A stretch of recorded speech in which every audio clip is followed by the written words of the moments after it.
Hi, this is Ron with Sandcar Services, and this is take 2 of how to extract a stripped bolt out of a mendeola 2D component.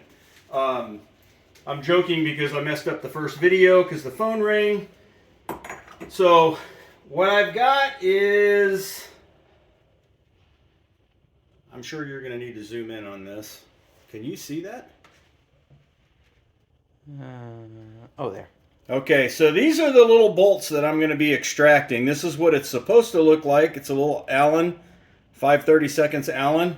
And this one broke off in the hole, and as you can see, I had to spend a whole lot of time getting it back out. So this is pretty much going to work on most bolts that you have access to that have an Allen or a Torx head to them that are inset. But this particular item is actually a transaxle from a sandrail. It's a mendeola 2D. It is actually my personal tranny. And for those of you that have seen these, this is actually the side cover that's on the side. This is the drive flange, the output drive flange. Your CV assembly bolts to this with your axle shaft that goes out to your wheel. So this is typically on the side of your transmission sideways. And I am trying to change the bearings in mine, and I've never done the bearings, and apparently whoever put the bolts in last stripped them out, and I'm having a hard time getting them out. So this, you would pull a spiral ring off of, and this is your output drive flange. You would basically pull it out of the assembly.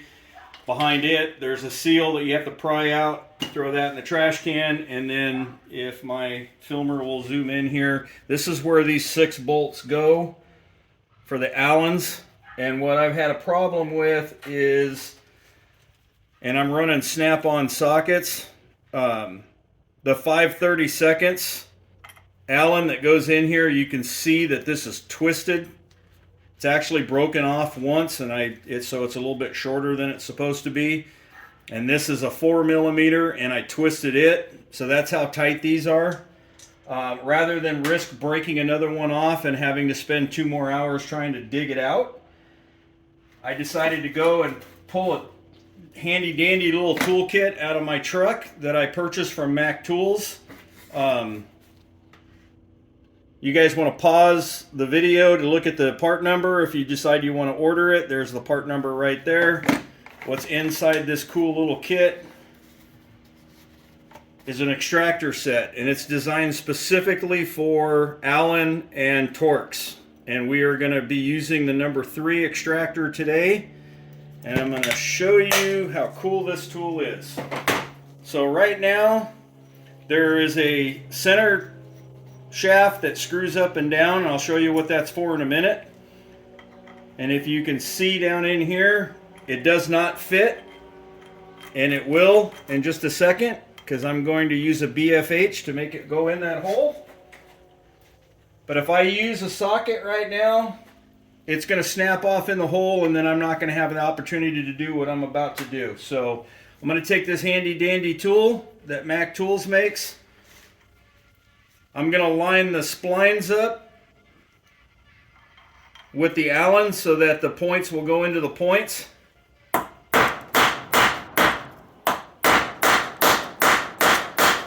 And I'm going to drive that thing down in there. Now this particular one uses a 10mm